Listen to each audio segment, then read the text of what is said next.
Hi friends, ವಿದ್ಯಾರ್ಥಿ ಮಿತ್ರರೇ, ನಿಮಗಾಗಿ ಒಂದು ಪ್ರಕಟಣೆ. CET 2025 ನೋಟಿಫಿಕೇಷನನ್ನು ಔಟ್ ಮಾಡಿದ್ದಾರೆ. ಯಾರೆಲ್ಲ ನೀವು CET ಬರೀಬೇಕಂತ ಇದೆ ಮತ್ತು ನೀಟನ್ನು ಕೂಡ ಅಪ್ಲೈ ಮಾಡಬೇಕಂತಿದೆ, ಈ ನೋಟಿಫಿಕೇಷನ್ ತುಂಬ ಇಂಪಾರ್ಟೆಂಟ್ ಆಗಿರುತ್ತೆ. 2025ನೇ ಸಾಲಿನ ಇಂಜಿನಿಯರಿಂಗ್, ಯೋಗ, ನ್ಯಾಚುರೋಪತಿ, B.Pharma ಮತ್ತು ಫಾರ್ಮಾ ಡಿ, ಕೃಷಿ ವಿಜ್ಞಾನ ಕೋರ್ಸುಗಳು, ವೆಟರ್ನರಿ ಹಾಗೂ BSc ನರ್ಸಿಂಗ್ ವೃತ್ತಿಪರ ಕೋರ್ಸುಗಳ ಪ್ರವೇಶಕ್ಕಾಗಿ ಕರ್ನಾಟಕ ಪರೀಕ್ಷಾ ಪ್ರಾಧಿಕಾರವು ಸಾಮಾನ್ಯ ಪ್ರವೇಶ ಪರೀಕ್ಷೆಯನ್ನು ದಿನಾಂಕ 16/4/2025 ಮತ್ತು 17/4/2025 ನಡೆಸಲು ದಿನಾಂಕಗಳನ್ನು ನಿಗದಿಪಡಿಸಿದೆ. ಡಿಯರ್ ಸ್ಟೂಡೆಂಟ್ಸ್, ನೀವೇನಾದರೂ ಇಂಜಿನಿಯರಿಂಗ್ ಮಾಡಬೇಕು, ಯೋಗ ಆಗಿರ್ಬೋದು, ನ್ಯಾಚುರೋಪತಿ ಆಗಿರ್ಬೋದು, B.Pharma ಆಗಿರ್ಬೋದು, ಫಾರ್ಮಾ ಡಿ ಆಗಿರ್ಬೋದು, ಅಗ್ರಿಕಲ್ಚರ್ ಸೈನ್ಸ್ ಆಗಿರ್ಬೋದು, ವೆಟರ್ನರಿ ಸೈನ್ಸ್ ಆಗಿರ್ಬೋದು, ಅಥವಾ BSc ನರ್ಸಿಂಗ್, ಈ ಕೋರ್ಸ್ಗಳನ್ನು ನೀವೇನಾದರೂ ಮುಂದೆ ಅಭ್ಯಾಸ ಮಾಡಬೇಕಂತಂದರೆ ಈ CET ಎಕ್ಸಾಮನ್ನು, ಅಂದರೆ ಈ ಒಂದು ಸಾಮಾನ್ಯ ಪ್ರವೇಶ ಪರೀಕ್ಷೆಯನ್ನು ಖಂಡಿತವಾಗ್ಲೂ ಬರೀಬೇಕಾಗತ್ತೆ. ಹಾಗಾಗಿ ಎಲ್ಲ ವಿದ್ಯಾರ್ಥಿಗಳು ಈ ಒಂದು ಅಪ್ಲಿಕೇಶನನ್ನು ಹಾಕ್ರಿ ಅಂತೇಳಿ ಹೇಳ್ತಾ, ಸೊ ಈ ಸಾಮಾನ್ಯ ಪ್ರವೇಶ ಪರೀಕ್ಷೆಯ ವೇಳಾಪಟ್ಟಿಯನ್ನು ಕೂಡ ಬಿಡುಗಡೆ ಮಾಡಿದ್ದಾರೆ. 16/4/2025 ಬುಧವಾರದಂದು ಬೆಳಗ್ಗೆ 10:30ರಿಂದ 11:50 ಭೌತಶಾಸ್ತ್ರ 60 ಅಂಕಗಳದ್ದಿರುತ್ತೆ. ಸೊ ಅದೇ ದಿವಸ ಕೆಮಿಸ್ಟ್ರಿ ಕೂಡ ಇರುತ್ತೆ. ಮೀನ್ಸ್ ಒಂದು ಡೇನಲ್ಲೇ 2 ಸಬ್ಜೆಕ್ಟ್ಸ್ ಕಂಡಕ್ಟ್ ಮಾಡ್ತಾರೆ. ಅದೇ ರೀತಿ ಗುರುವಾರ 17/4/2025 ಕೂಡ ಮ್ಯಾಥಮೆಟಿಕ್ಸ್ ಮತ್ತು ಬಯಾಲಜಿ ಪೇಪರ್ ಇರುತ್ತೆ. ಟೋಟಲ್ 4 ಸಬ್ಜೆಕ್ಟ್ಸ್ ಬಂದುಬಿಟ್ಟು 60 ಅಂಕಗಳನ್ನು ಕೊಟ್ಟಿರ್ತಾರೆ. ಸೊ ನೀವು ಪ್ರಿಪ್ರೇಷನ್ ಸ್ಟಾರ್ಟ್ ಮಾಡಬೇಕಾಗತ್ತೆ. ಆಫ್ಟರ್ ನಿಮ್ಮ ಥಿಯರಿ ಕಂಪ್ಲೀಟ್ ಆದ ತಕ್ಷಣ ನಿಮ್ಗೆ ಸಮಯ ಕಮ್ಮಿ ಇರೋದ್ರಿಂದ ಈಗಿಂದನೇ ಒಂದು ಪ್ಲ್ಯಾನ್ ಮಾಡ್ಕೊಳ್ಳಂತ ಹೇಳ್ತಾ, ಇದೊಂದು ಹೊರನಾಡು ಹಾಗೂ ಗಡಿನಾಡು ಕನ್ನಡ ಅಭ್ಯರ್ಥಿಗಳ ಕನ್ನಡ ಭಾಷಾ ಪರೀಕ್ಷೆ ಅಂತಿದೆ. ಸೊ ವಿದ್ಯಾರ್ಥಿಗಳು ಕರ್ನಾಟಕದಲ್ಲಿ 1 to 10th ಅಭ್ಯಾಸ ಮಾಡಿರ್ತಕ್ಕಂಥ ವಿದ್ಯಾರ್ಥಿಗಳಿಗೆ ಇದು ಅಪ್ಲೈ ಆಗಲ್ಲ. ಹಾಗಾಗಿ ಕರ್ನಾಟಕದ ವಿದ್ಯಾರ್ಥಿಗಳು ಖಂಡಿತವಾಗ್ಲೂ ಇದ್ರ ಬಗ್ಗೆ ತಲೆಯನ್ನು ಕೆಡಿಸ್ಕೊಳ್ಬೇಡ್ರಿ. ಸೊ ಈ ವರ್ಷ ಒಂದಿಷ್ಟು ಚೇಂಜಸ್ಸನ್ನು ಮಾಡಿದ್ದಾರೆ, ನೋಡೋಣ ಏನೇನು. CET 2025ಕ್ಕೆ ಆನ್ಲೈನ್ ಮೂಲಕ ಅರ್ಜಿ ಸಲ್ಲಿಸಲು 23/1/2025 ಪ್ರಾರಂಭಿಸಲಾಗುವುದು. ಸೊ ಏನಾಗುತ್ತೆ, ಈಗ 23/1/2025 ಆನ್ಲೈನ್ ರಿಜಿಸ್ಟ್ರೇಷನನ್ನು ನೀವು ಅಪ್ಲಿಕೇಶನ್ ಹಾಕಲಿಕ್ಕೆ ಸ್ಟಾರ್ಟ್ ಆಗುತ್ತೆ. ಬಟ್ ಪ್ರೊಸೀಜರ್ ಏನಿದೆ ನೋಡಿ, ಅಭ್ಯರ್ಥಿಗಳಿಗೆ ಲಾಗಿನ್ ಸಂದರ್ಭದಲ್ಲಿ ನಮೂದಿಸಿದ ಮೊಬೈಲ್ ಸಂಖ್ಯೆಗೆ OTP ಕಳುಹಿಸಿ ಪ್ರಮಾಣೀಕರಿಸಿದ ನಂತರ ಅರ್ಜಿ ಭರ್ತಿ ಮಾಡಲು ಅವಕಾಶ ನೀಡಲಾಗುತ್ತದೆ. ಆದ್ದರಿಂದ ಅಭ್ಯರ್ಥಿಗಳು ಅವರದೇ ಮೊಬೈಲ್ ಸಂಖ್ಯೆಯನ್ನು ಮಾತ್ರ ನೀಡಬೇಕು.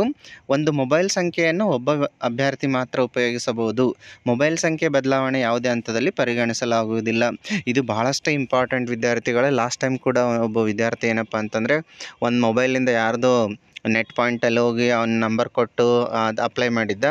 ಬಟ್ ಆನ್ಲೈನ್ ಕೌನ್ಸ್ಲಿಂಗ್ ಎಲ್ಲ ಕಡೆ ಅವನಿಗೆ ತುಂಬ ಸಮಸ್ಯೆ ಆಯಿತು. ಹಾಗಾಗಿ ವಿದ್ಯಾರ್ಥಿಗಳೇ, ನಿಮ್ಮದೇ ಆಗಿರ್ತಕ್ಕಂಥ ಒಂದು ಮೊಬೈಲ್ ಸಂಖ್ಯೆಯನ್ನು ತಗೊಂಡು ಆ ಮೊಬೈಲ್ ಸಂಖ್ಯೆಯಿಂದ ನೀವು ರಿಜಿಸ್ಟ್ರೇಷನನ್ನು ಮಾಡ್ಕೊಂಬಿಟ್ಟು, ಅದಾದ ನಂತರ ಆ ಮೊಬೈಲನ್ನು, ಆ ನಂಬರನ್ನು ಖಂಡಿತವಾಗ್ಲೂ ನೀವು ಎಲ್ಲ ಪ್ರೊಸೆಸ್ ಮುಗಿಯೋವರೆಗೂ ಆ ನಂಬರ್ ಇರಲೇಬೇಕು ನಿಮಗೆ. ಹಾಗಾಗಿ ಇನ್ನೊಂದು ಇಂಪಾರ್ಟೆಂಟ್ ಏನಂತಂದರೆ, ಆಧಾರ್ನಲ್ಲಿರ್ತಕ್ಕಂಥ ನಿಮ್ಮ names, spellings, father names, spellings ಅದು ನಿಮ್ಮದು SSLC ಅಂಕಪಟ್ಟಿಯಲ್ಲಿರುವಂತೆ ಕೂಡ ಇರಬೇಕು. ಸ್ಪೆಲ್ಲಿಂಗ್ನಲ್ಲಿ ಕೂಡ ಯಾವುದಾದ್ರೂ ಬದಲಾವಣೆ ಆದರೆ ಮುಂದೆ ಕಷ್ಟ ಆಗ್ತಾಯಿದೆ. ನಾನು ಲಾಸ್ಟ್ ಟೈಮ್ ನೋಡಿದ್ದೀನಿ. ಹಾಗಾಗಿ ವಿದ್ಯಾರ್ಥಿಗಳೇ, ಇನ್ನೂ ಸಮಯ ಇದೆ. ಆಧಾರ್ನಲ್ಲಿ ಮತ್ತು ನಿಮ್ಮ ಅಂಕಪಟ್ಟಿಯಲ್ಲಿರ್ತಕ್ಕಂಥ TCಯಲ್ಲಿರ್ತಕ್ಕಂಥ ಹೆಸರುಗಳನ್ನು, ಸ್ಪೆಲ್ಲಿಂಗ್ಸನ್ನು ಒಮ್ಮೆ ಚೆಕ್ ಮಾಡಿಕೊಳ್ಳಿ ದಯವಿಟ್ಟು, ರೈಟ್. ಸೊ ಹಾಗಾಗಿ ಒಂದು ಮೊಬೈಲ್ ಸಂಖ್ಯೆ ಕೂಡ ನಿಮಗೆ ನಿಮ್ಮದೇ ಆಗಿರ್ತಕ್ಕಂಥ ಒಂದು ಮೊಬೈಲ್ ಸಂಖ್ಯೆ ಮತ್ತು ಮೊಬೈಲ್ ಇರ್ತಕ್ಕಂಥದ್ದು ಉತ್ತಮ. ಸೊ ನೆಕ್ಸ್ಟ್ ಬಂದುಬಿಟ್ಟು, ಆನ್ಲೈನ್ ಅರ್ಜಿಯಲ್ಲಿ ಅಭ್ಯರ್ಥಿಯು ನಮೂದಿಸಿದ ಜಾತಿ, ಆದಾಯ ಪ್ರಮಾಣಪತ್ರ ಮತ್ತು 371J RD ಸಂಖ್ಯೆಯ ಆಧಾರದ ಮೇಲೆ ಅಭ್ಯರ್ಥಿಗಳ ಮೀಸಲಾತಿ ವಿವರಗಳನ್ನು ಪಡೆಯಲಾಗುವುದು. ಸೊ ವಿದ್ಯಾರ್ಥಿಗಳೇ, ನನಗೆ ಆಲ್ರೆಡಿ ನೀವೇನಪ್ಪ ಅಂತಂದರೆ ಕಾಸ್ಟ್ ಇನ್ಕಮನ್ನು ತೆಗೆಸಿದ್ರಿ ಹಾಗೂ 371J ಕೂಡ ತೆಗೆಸಿದ್ರಿ. ಅಲ್ಲಿ RD ನಂಬರನ್ನು ನೀವು ಅಪ್ಲಿಕೇಶನ್ ಟೈಮಲ್ಲಿ ನೀವು ಎಂಟ್ರಿ ಮಾಡಿದ ತಕ್ಷಣ ನಿಮ್ಮ ಡೀಟೇಲ್ಸನ್ನು ಅಲ್ಲಿಂದ ತೊಗೊಳ್ತಾ ಇದ್ದಾರೆ ಅವರು. ಸೊ ಹಾಗಾಗಿ ಈ ಪ್ರಮಾಣ ಪತ್ರಗಳು ಕೂಡ ನೀವು ಪಡೆದಿದ್ರಿ ಅಂತ ನಾನು ಅಂದ್ಕೊಂಡಿದ್ದೀನಿ. ಅದೇ ರೀತಿ SATS ಅಂದರೆ ಸ್ಟೂಡೆಂಟ್ ಅಚೀವ್ಮೆಂಟ್ ಟ್ರ್ಯಾಕಿಂಗ್ ಸಿಸ್ಟಮ್ ಸಂಖ್ಯೆಯ ಆಧಾರದ ಮೇಲೆ ಅಭ್ಯರ್ಥಿಯ ವ್ಯಾಸಂಗದ ವಿವರಗಳನ್ನು ವೆಬ್ ಸರ್ವಿಸ್ ಮೂಲಕ ಪಡೆಯಲಾಗುವುದು.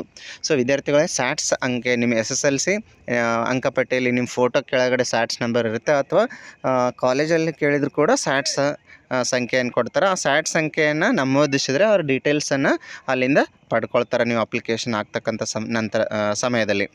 ನಂತರ ಅಭ್ಯರ್ಥಿಗಳಿಗೆ ಕ್ಲೈಮ್ಸ್ ಸರ್ಟಿಫಿಕೇಟ್ ಡೌನ್ಲೋಡ್ ಮಾಡಿಕೊಳ್ಳಲು ಅವಕಾಶ ನೀಡಲಾಗುವುದು. ಕ್ಲೈಮ್ ಸರ್ಟಿಫಿಕೇಟ್ನಲ್ಲಿ ಸಕ್ಸಸ್ಫುಲ್ಲಿ ವೆರಿಫೈಡ್ ಎಂದು ನಮೂದಿಸಿದರೆ ಅಂಥ ವಿದ್ಯಾರ್ಥಿಗಳು ದಾಖಲೆ ಪರಿಶೀಲನೆಗೆ ಯಾವುದೇ ಕಚೇರಿಗೆ ಅಥವಾ ಕಾಲೇಜಿಗೆ ಹೋಗುವ ಅವಶ್ಯಕತೆ ಇರೋದಿಲ್ಲ.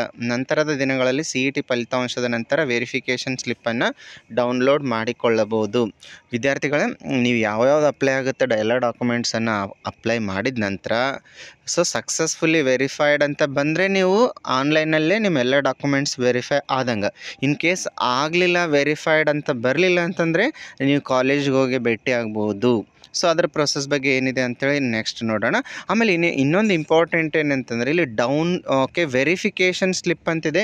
ಈ ವೆರಿಫಿಕೇಷನ್ ಸ್ಲಿಪ್ ಅಂತಕ್ಕಂಥದ್ದು ಭಾಳಷ್ಟು ಇಂಪಾರ್ಟೆಂಟ್ ವಿದ್ಯಾರ್ಥಿಗಳೇ. ಲಾಸ್ಟ್ ಟೈಮಲ್ಲಿ ಏನಪ್ಪ ಅಂದರೆ ಬ್ಯಾಂಕ್ ಲೋನ್ ಮಾಡ್ತಕ್ಕಂಥ ಸಮಯದಲ್ಲಿ ಒಬ್ಬ ವಿದ್ಯಾರ್ಥಿಗೆ ವೆರಿಫಿಕೇಷನ್ ಸ್ಲಿಪ್ ಕೇಳಿದರು ಬ್ಯಾಂಕ್ ಮ್ಯಾನೇಜರು. ಬಟ್ ಅವನ ಕಡೆ ಇರಲಿಲ್ಲ, ಹಾಗಾಗಿ ಅವನಿಗೆ ಲೋನ್ ಕೂಡ ಆಗಲಿಲ್ಲ. ಸೊ ಹಂಗಾಗಿ ಇದನ್ನು ಡಾಕ್ಯುಮೆಂಟ್ ಭಾಳ ಇಂಪಾರ್ಟೆಂಟ್, ವೆರಿಫಿಕೇಷನ್ ಸ್ಲಿಪ್ ಕೂಡ ಮೇಂಟೈನ್ ಮಾಡೋಣ. ಸೊ ನೆಕ್ಸ್ಟ್ ಬಂದುಬಿಟ್ಟು claimed verified or claimed not verified or not claimed ಎಂದು ಕ್ಲೈಮ್ ಸರ್ಟಿಫಿಕೇಟ್ ನಮೂದಾಗಿದ್ದರೆ ಅಭ್ಯರ್ಥಿಗಳು 2ನೇ PUC ಅಥವಾ 12ನೇ ತರಗತಿಯನ್ನು ವ್ಯಾಸಂಗ ಮಾಡುತ್ತಿರುವ ಆಯಾ ಕಾಲೇಜಿಗೆ ಭರ್ತಿ ಮಾಡಿದ ಅರ್ಜಿಯನ್ನು ಮತ್ತು ಕ್ಲೇಮ್ಸ್ ಮಾಡಿರುವ ಎಲ್ಲ ಮೂಲ ದಾಖಲೆಗಳನ್ನು ಪ್ರಾಂಶುಪಾಲರಿಗೆ ತೋರಿಸಿ ಒಂದು ಸೆಟ್ ಪ್ರತಿಗಳನ್ನು ಕ್ಲೇಮ್ಸ್ ಸರ್ಟಿಫಿಕೇಟ್ನೊಂದಿಗೆ ಸಲ್ಲಿಸುವುದು ಕಡ್ಡಾಯವಾಗಿದೆ.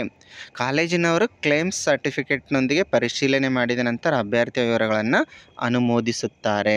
ಸೊ ವಿದ್ಯಾರ್ಥಿಗಳು, ಇನ್ ಕೇಸ್ ನನ್ನ ಪ್ರಕಾರ 99% ಆನ್ಲೈನಲ್ಲೇ ನಿಮ್ಮ ಡಾಕ್ಯುಮೆಂಟ್ಸ್ ವೆರಿಫಿಕೇಷನ್ ಆಗುತ್ತೆ. ಇನ್ ಕೇಸ್ ಆಗಲಿಲ್ಲ ಅಂದರೆ ನಿಮ್ಮ ಕಾಲೇಜ್ ಪ್ರಿನ್ಸಿಪಾಲ್ರಿಗೆ ಭೇಟಿ ಆದರೆ ಅವರನ್ನು ಅದನ್ನು ವೆರಿಫೈ ಮಾಡಿಬಿಟ್ಟು ಕ್ರಾಸ್ ವೆರಿಫಿಕೇಷನ್ ಮಾಡಿ ಅವರಿಗೆ ನಿಮಗೆ ಅಪ್ರೂವ್ ಕೊಡ್ತಾರೆ.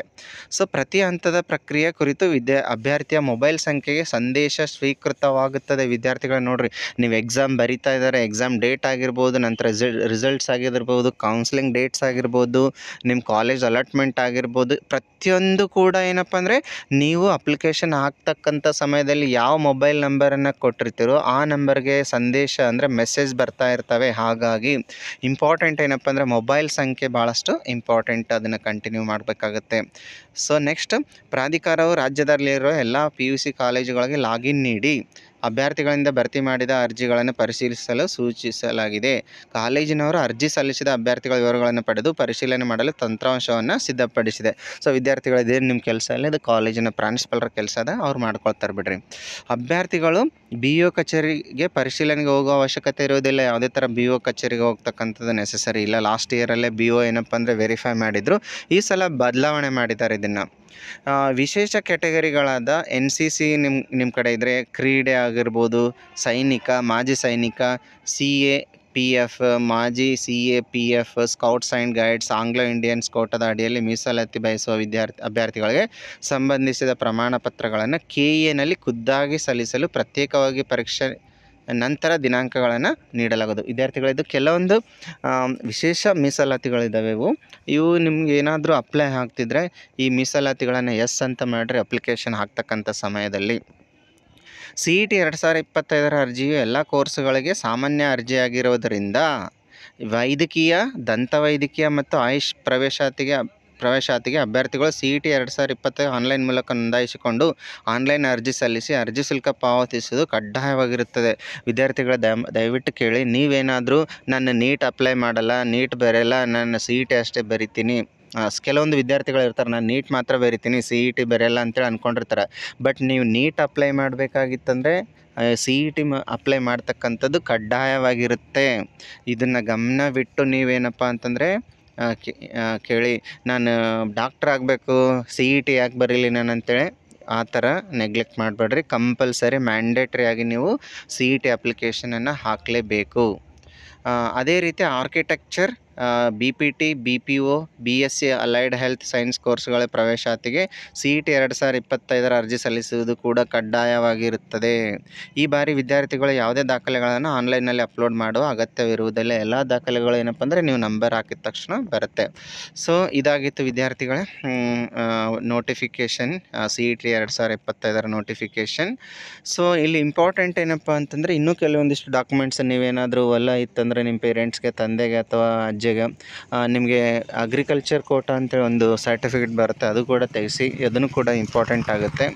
ಸೊ ಇನ್ನಿತರ ದಾಖಲೆಗಳು ಇನ್ನೂ ಯಾವ ಬೇಕು ಪ್ರೊಸೀಜರನ್ನು ಮುಂದಿನ ವೀಡಿಯೋದಲ್ಲಿ ಜೊತೆ ಅಪ್ಡೇಟ್ ಮಾಡ್ತಾ ಇರ್ತೀನಿ. Thank you for watching. ಧನ್ಯವಾದಗಳು.